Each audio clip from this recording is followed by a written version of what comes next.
Hello, I'm Chip Alexandru. In this episode, I cover predicting demand for newly launched products using AI and discuss with Tim Hall, CEO and co-founder at Simporter. I have previously covered AI and analytics in consumer goods in episode 26 with Joel Bill from Alloy. As a reminder, Alloy enables consumer packaged good companies to get an accurate forecast of demand at SKU level for existing products. It starts at the store level with the local demand signals and visibility into local inventories, aggregates this information across the store network as warehousing and third-party logistics data.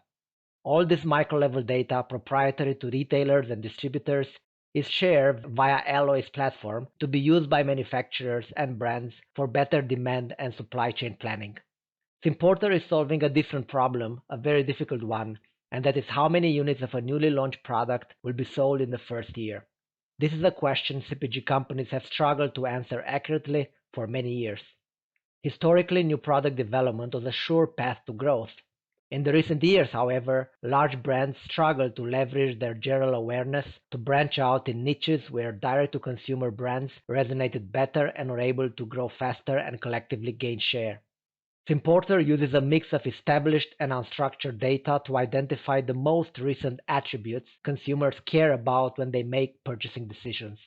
In this new normal present, where past pre-COVID data is not entirely valid, the weaker forward-looking signal that Simporter relies on could uncover fresh insights to be used by R&D, consumer insights, operations and brands in consumer goods, and by buyers in retail. Let's listen to Tim on what some of these insights might be, how does Simporter work, and success stories in consumer goods and retail. We'll be back with my 3 takeaways on AI used in consumer goods.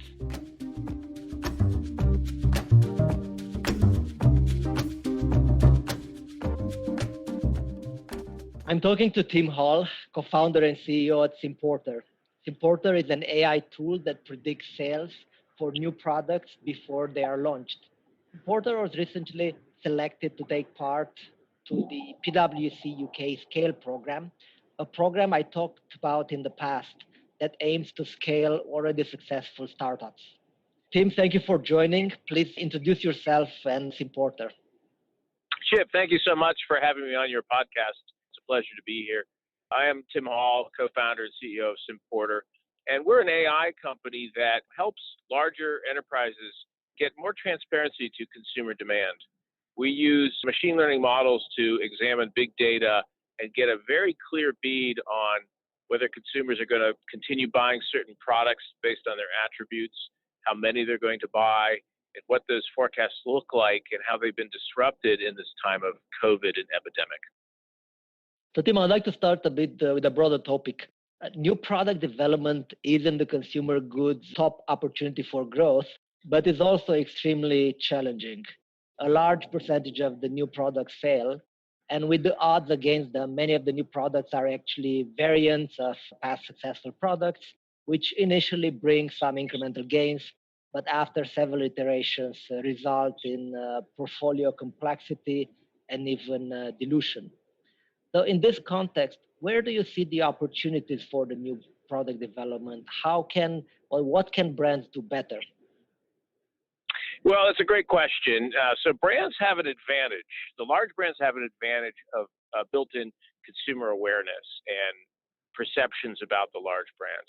But that also has a reverse side of it, which is sort of fixed expectations of what they deliver that make it hard to have the consumers reimagine them.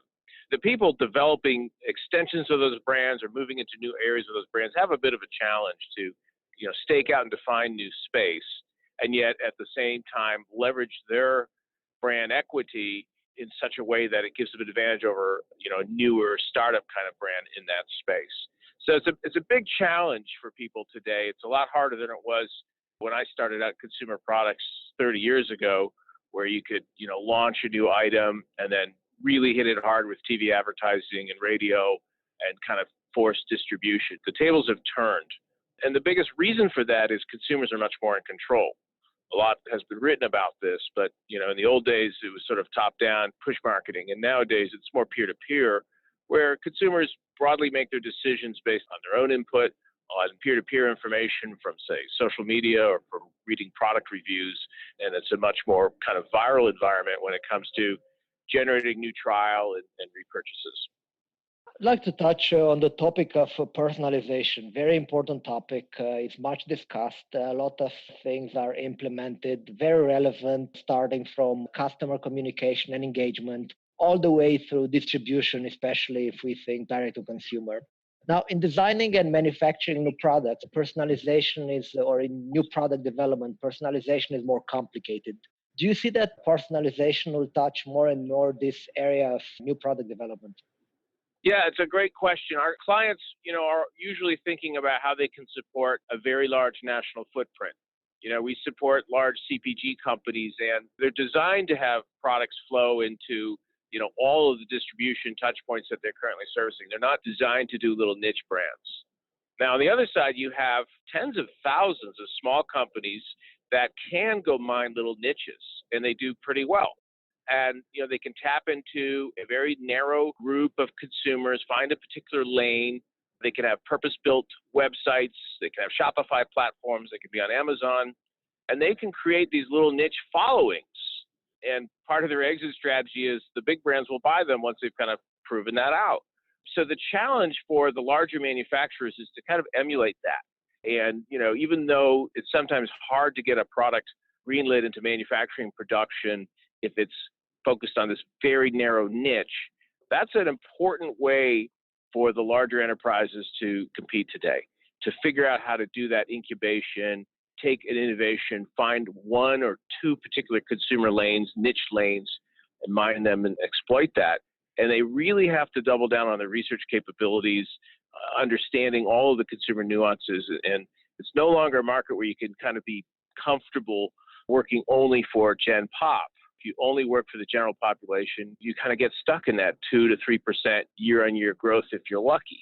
And meanwhile, all these little, upstarts come around and start cannibalizing your market share. So you really have to take a different approach of thinking in terms of smaller, niche-oriented, and figuring out where to manufacture and exploit those opportunities. Tim, let's move on to Simporter. So what does it do and how does it work? Thanks for that question. We're an AI solution, and it's software that manufacturers and retailers use. And it is a plug and play kind of model where you can, there's no big implementation period. You can access the software and examine how products are going to perform. And it works for products that are already in the marketplace, and it works all the way up the value chain to either white space or concept validation to show you how will a product perform if you decide to bring it to market. And the way we developed this was to answer the burning question of, if I make this product and put it out in the marketplace, how many units am I going to really move in the first year? I've been in consumer products for a good 30 years, and that problem bedeviled me going back to the 1980s of trying to get an accurate forecast of a new item. So what we do is we pull massive amounts of data from 4 really large data sets. We're a partner with Nielsen globally, so we have access to Nielsen data for any category that our clients are working in. We run consumer surveys, monadic consumer surveys against online panels for each category we work with. Then we pull large amounts of data from both social media, e-commerce, and search. And on the social media and e-commerce area, we run natural language processing to figure out what are the leading indicators from consumers today that influence if they're going to try a new product, if they like a particular ingredient, if they like a product enough to repurchase it. And so we examine the sentiment and the likability of products and sort of how sticky they are and what those adoption cycles look like.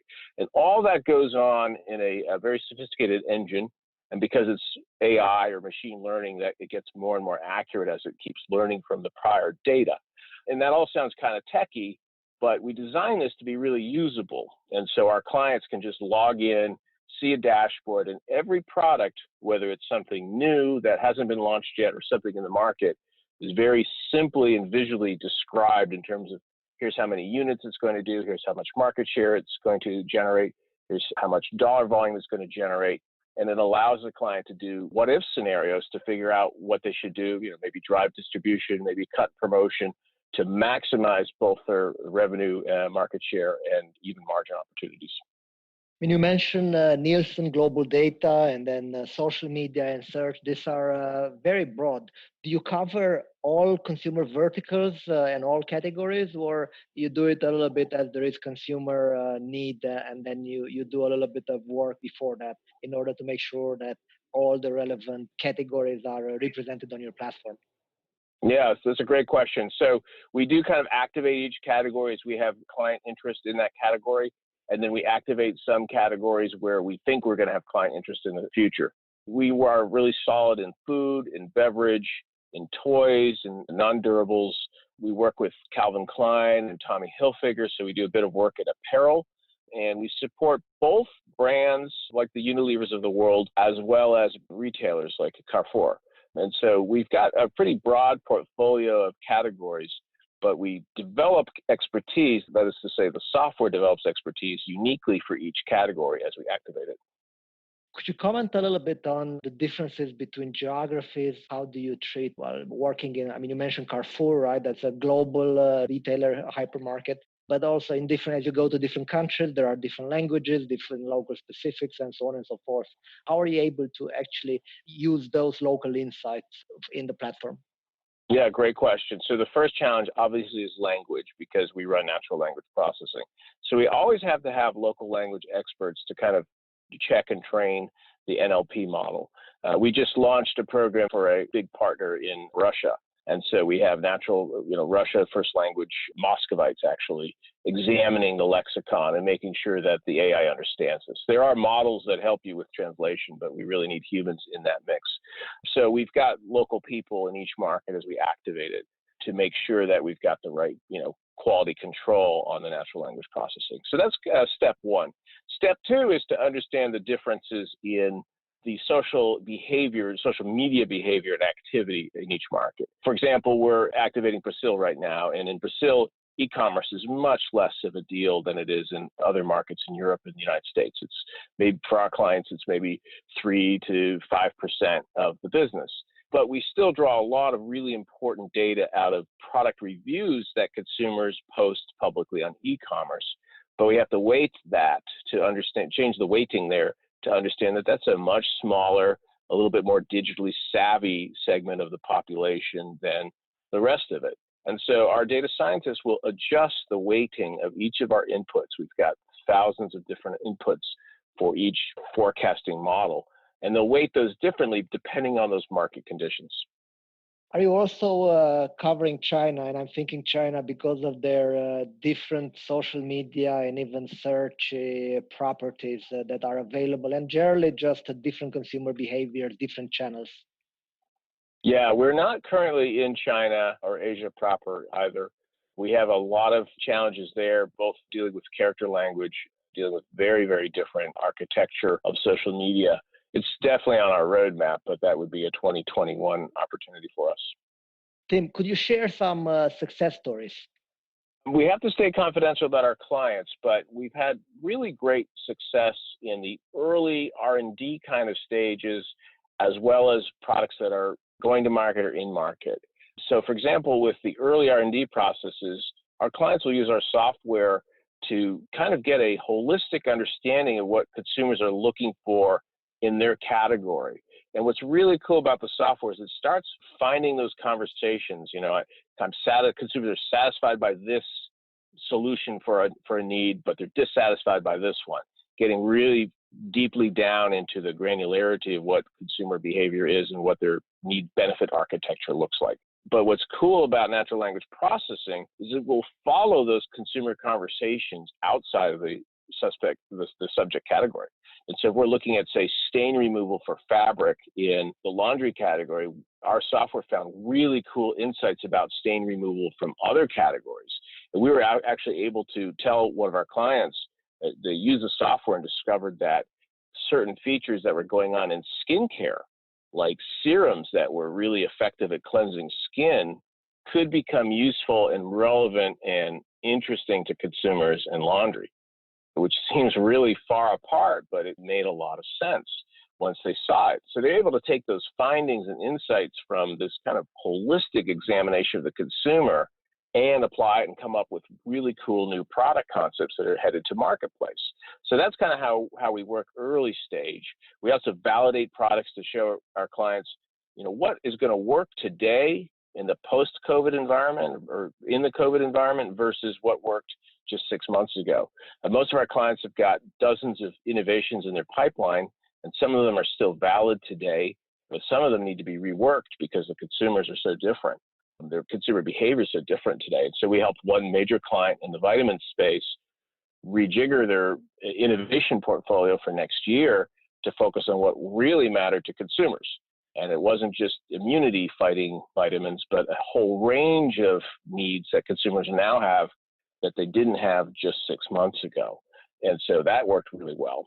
And then finally, when it comes to forecasting, we helped a major retailer improve their sales in hard goods by about 9% year on year by both ranking the assortments. They had hundreds of manufacturers who would bring them different ideas and tell them, well, this is going to be the newest, hottest product this year. But using our software, they're able to get a better ranking of prioritization so they could be more judicious about what went into their assortment. But it also showed them opportunities that the retailer was missing that other retailers in other markets were doing really well with. And it kind of showed them the opportunity costs of not having those products in their assortment. So they're able to go source those and bring those in and have a better offering altogether.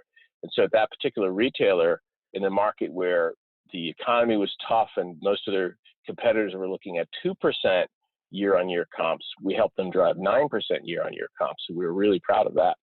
These are great examples. For the final question, I would like to go back to something that you mentioned earlier, and that's the world we are living in, the COVID crisis. So this generated major disruptions for consumers, for retailers, for brands. What key changes have you seen either in your work in consumers or in looking at the data, or in requests that the retailers and the brands are actually making to you versus before the crisis? There are two jobs for people in this space. The first one is making sure supply and demand are balanced. That's obviously where our predictions tool are really helpful. We developed a COVID application to understand peak surges in demand by market, which was fueled in part by understanding the COVID transmission rates.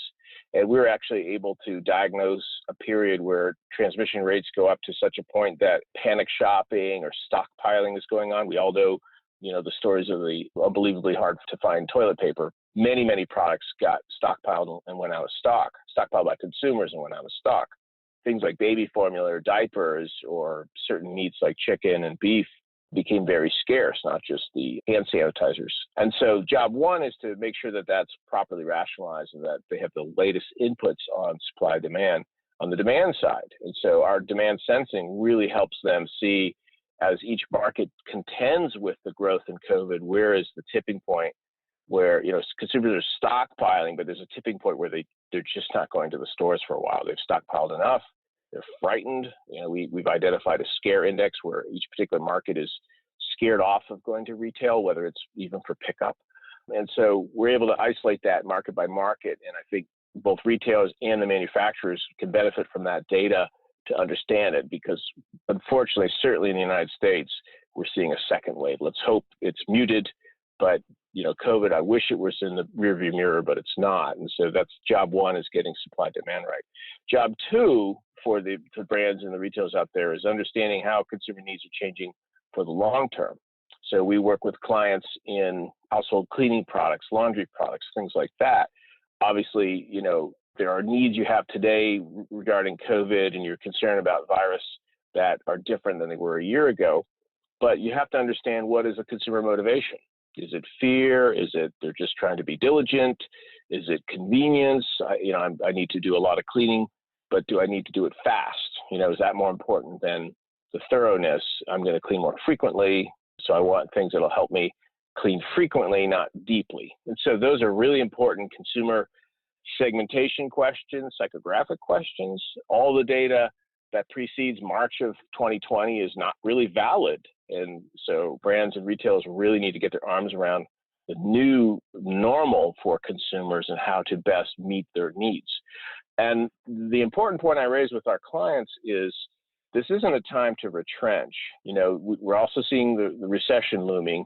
It doesn't mean just hunker down. This is actually a time to stand up and grab market share by providing what the consumer needs. Retail purchases are going to be down.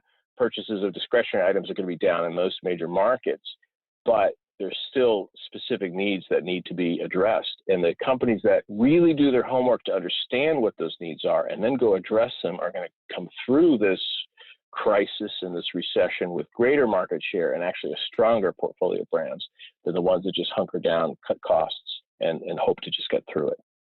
Tim, this was extremely insightful, and you are in a very exciting space. Thank you very much for the time. Oh, it was my pleasure, Chip. Thanks so much for having me.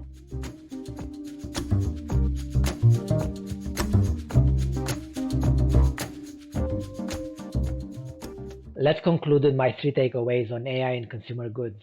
Number 1, activities performed by CPG companies require decision-making based on a vast amount of internal and external, structured and unstructured data. This allows for a multitude, perhaps thousands of AI use cases to be potentially applicable. They could be broadly split into consumer-facing, such as consumer insights, portfolio, pricing, or sales, supply chain and operations optimizations, starting with demand forecasting, and finally, automating support functions.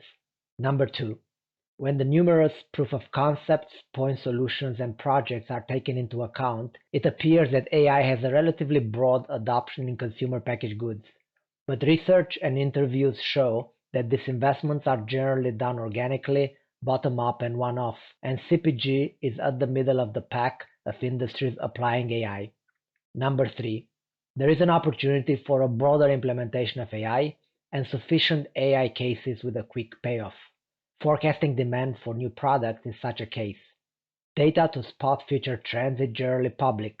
The challenge is to uncover it from scattered, structured, and unstructured sources and combine it with internal and acquired data to make the right decisions.